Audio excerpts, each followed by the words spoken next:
नमस्कार। मैं पूजा शर्मा अपने श्री मैस्ट्रो चैनल में आपका स्वागत करती हूँ। आज हम लाल किताब पर ही बात करेंगे, कोई न्यूमरोलॉजी नहीं।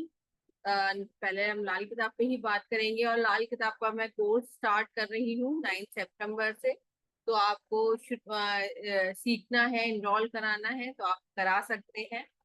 क्योंकि देखिए लाल किताब से जो प्रिडिक्शन होती है, हम जितनी एक्यूरेसी लाल किताब में 5 मिनट में हम चार्ट को रीड कर लेते हैं, जो उपाय दे देते हैं वो और किसी उसमें हम नहीं कर पाते हैं। ठीक है, रिजल्ट सभी से आते हैं, नाड़ी से आते हैं, सबसे आते हैं, लेकिन जो एक्यूरेसी जो सामने वाले को हम उसकी परेशानी का निवारण कर पाते हैं वो लाल किताब से ही करते हैं।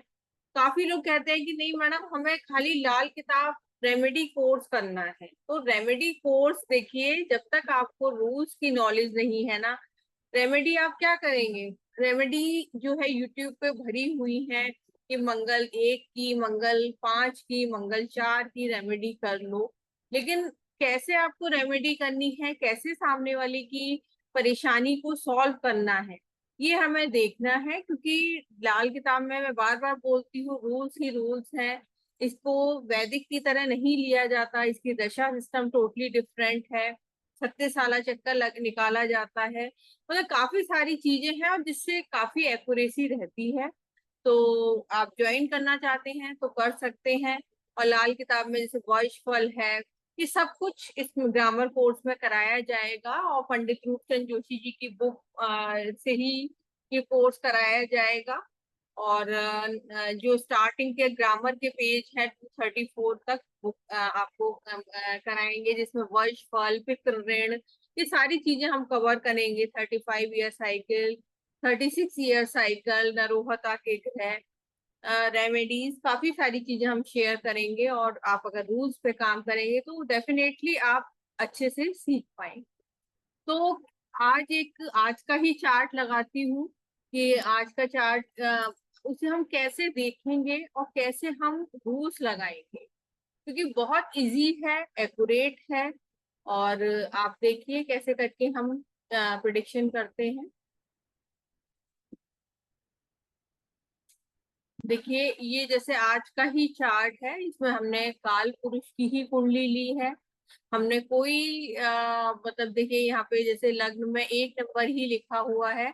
काल पुरुष की ही कुंडली है। इसमें हम हाउसेस देखते हैं, हाउसेस की दृष्टि देखते हैं और हिट देखते हैं, कौन सा प्लेनेट हिट कर रहा है। प्लेनेट की शिफ्टिंग मेनली हम उस पर वर्क करते हैं कि अगर प्लेनेट कोई परेशान कर रहा है तो वो किस तरह से उसको ट्रीट कर सकते हैं। तो ये सारी चीजें हम इसमें देखेंगे। और जैसे देखिए पितृदोष का सबसे पहले हम निवारण कराते हैं कि अगर पितृदोष है चार्ट में, तो अगर पितृदोष का निवारण करेंगे तो आदमी को जो जिस परेशानी से आया हुआ है, जिस परेशानी में है, उसमें राहत मिलेगी।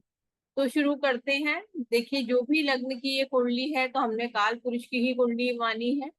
और इसमें पहला, दूसरा, तीसरा घर तीनों खाली है। चौथे घर में, कुंडली के चौथे घर में शनि है और शनि सूर्य को देख रहे। तो रूल्स है इसमें कि शनि सूर्य को देखता है तो अच्छा है, शुक्र अच्छा हो जाता है ना। और राहु 5वें घर में है, 5वें घर में राहु है, तो कुछ ना कुछ प्रॉब्लम, पेट से रिलेटेड दिक्कतें वो देगा, है ना। पढ़ाई में ऐसे का कभी मन नहीं लगेगा। काफी सारी चीजें हैं 5वें घर में। अब इसमें रूल्स हैं कि 5-10 का झगड़ा, वो सारे रूल्स हैं कि फादर हमेशा कंट्रोवर्सीज में रहेंगे, उनकी लाइफ में कुछ ना कुछ प्रॉब्लम्स रहेंगी, कुछ हेल्थ इश्यूज भी रहेंगी। और देखिए जब वो कैसे करके हम प्लैनेट्स को देखेंगे, कब वो एक्टिवेट होगा, कब ये प्रॉब्लम क्रिएट करेगा। और इसमें टाइमिंग ऑफ इवेंट्स है, काफी सारी चीजें हैं, कब वो प्लेनेट एक्टिवेट होकर कब परेशानी हमें दे सकता है, ये सब चीजें देखेंगे। अब बृहस्पति 7वें घर में है, तो वैसे बृहस्पति 7वें घर में ज्यादा अच्छा नहीं माना जाता है, तो 7वें घर में बृहस्पति है तो थोड़ा वीक है। अब 8वें घर में अगर कोई और देखेगा कि मंगल है तो मंगल को मंगल बद कहेगा, लेकिन ये मंगल बद नहीं होगा क्योंकि चंद्रमा साथ में आ गया, मून मार्स का कॉम्बिनेशन हो गया, तो इससे इतना मंगल खराब नहीं होगा। जब भी उसे मित्र ग्रहों की सहायता मिलेगी तो मंगल ठीक हो जाएगा। और अगर देखा जाए तो यहाँ मून और सैटर्न का भी एक्सचेंज है ना, और यहाँ बिल मुकाबिल भी हो रहा है शनि, यानी शनि कुंडली में खराब है। बिल मुकाबिल का भी रूल अभी आपको नहीं समझ में आएगा, अगर आप कोर्स करेंगे तो आप इजीली समझ पाएंगे। अब बात करेंगे मरकरी की। इस चार्ट में बृहस्पति भी काफी हद तक वीक है, बृहस्पति भी वीक है। बृहस्पति के अगर घर हाउसेस देखें तो सभी हाउसेस वीक है। बृहस्पति के घर होते हैं 2, 5, 9, 11, 12। तो उसी में ही आप देखिए, एक में राहु है, एक में बुध है, एक में वीनस है। तो बृहस्पति भी इस कुंडली में वीक है, और बृहस्पति वीक होता है तो शनि भी वीक हो जाता है। तो शनि वैसे भी वीक है, तो जिसका भी इस आज जन्म होगा तो उसकी कुंडली में हम शनि को वीक कहेंगे। और आंखों से रिलेटेड दिक्कत, मदर को दिक्कत होते ही मदर को कुछ ना कुछ प्रॉब्लम हो जाएगी, और करियर सेट होने में उसको प्रॉब्लम रहेगी। बुध जब भी 9वें घर में होता है उल्टी दृष्टि से तीसरे घर के प्लैनेट को डैमेज करता है। ऊपर से राहु भी बुध को देख रहा है, तो बहुत ज्यादा भयानक बुध है, और ये काफी प्रॉब्लम जब इसका टाइम आएगा प्रॉब्लम क्रिएट करता ही रहेगा। अब सूर्य 10वें घर में है, तो जैसे अगर हम आ, उसकी बात करेंगे वैदिक की, तो दिग्बली कहा जाता है। लेकिन सूर्य जब भी शनि के घर में होगा तो ऐसे पर्सन की मान सम्मान को हमेशा ठेस पहुंचती रहेगी, और ऑफिस कंट्रोवर्सी, ऐसे को बॉस से कुछ ना कुछ प्रॉब्लम, ऑफिस कंट्रोवर्सी, ये सब फेस करनी पड़ती है। अब बात करेंगे Venus Ketu. Venus Ketu 11th house में है। कहने को देखिए इस कुंडली में बहुत सारे एक्सचेंज बन रहे हैं, यहाँ भी एक एक्सचेंज वीनस जुपिटर का। तो लेकिन जुपिटर तो वैसे भी वीक है, तो ज्यादा कुछ वो नहीं है। वीनस केतु का योग यहाँ भी थोड़ा स्किन एलर्जी, कुछ गायनी इशू, उस तरह से अगर फीमेल का चार्ट है गायनी इशू, या अगर ये मेल का चार्ट है तो उसको भी उस तरह से कुछ ना कुछ प्रॉब्लम फेस करनी पड़ेगी। तो इस तरह से हम ये चार्ट देखेंगे, पहले अच्छे ग्रह बुरे ग्रह वो देख लेंगे, फिर हम 35 ईयर साइकिल निकालते हैं कि 35 ईयर साइकिल में मतलब किसकी दशा चल रही है, तो वो निकालेंगे। तो जैसे नॉर्मल दशा है तो नॉर्मल दशा शनि से ही शुरू होती है, और जो हम कैलकुलेशन से वैसे निकालते हैं तो वो दशा किससे शुरू होगी, ये सब हम देखेंगे।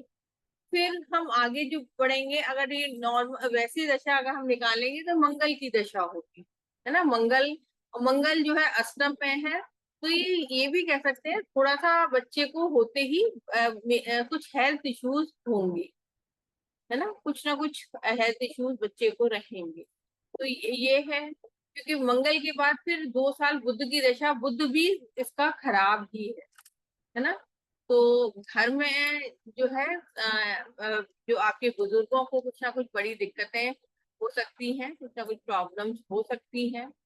फिर इसमें हम 36 ईयर साइकिल भी निकालते हैं, बुध का भेद निकालते हैं, कौन सा ताकत का पैमाना निकालते हैं, टाइमिंग ऑफ इवेंट्स निकालते हैं, वर्षफल देखते हैं। ऐसे करके हम बहुत सारी चीजें देखते हैं और इजीली हम एक्सप्लेन कर देते हैं। तो इनका वर्षफल देखिए, पहले साल का है तो वो वर्षफल आप ये देखो। अच्छा नहीं, चेंज हुआ है ये, आज आज का ही चार्ट हुआ। तो ये आप ये देखिए, जो मून मार्स हैं वो 7th में आ गए हैं, मरकरी 9th में आया हुआ है।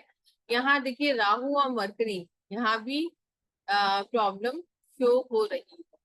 और शनि जब भी बृहस्पति को देखता है तब भी प्रॉब्लम क्रिएट होती है। तो यहाँ सारी चीजें ये दिख रही हैं, तो ये पहला साल बच्चे का थोड़ा सा प्रॉब्लम में जाएगा। तो इस तरह से हम ये चार्ट देखते हैं। अब अगर देखें देखिए वैसे कुंडली इनकी ये है, 8 नंबर की वृश्चिक लग्न है। और अगर वैसे देखें तो वृश्चिक लग्न का स्वामी मंगल है ना। तो इस तरह से अगर ये देखें तो यहाँ भी प्रॉब्लम दिख रही है ना। तो कुछ ना कुछ हेल्थ इश्यू बच्चे को बने रहे। तो इस ये तरीका होता है चार्ट देखने का, इसीलिए हम प्रिडिक्ट कर देते हैं। और अगर चलिए आगे और नेक्स्ट वीडियो में थोड़ा किसी और टॉपिक पे हम बात करेंगे लाल किताब के ही। तो आज की वीडियो में बस इतना ही, फिर मिलेंगे किसी और वीडियो में। धन्यवाद।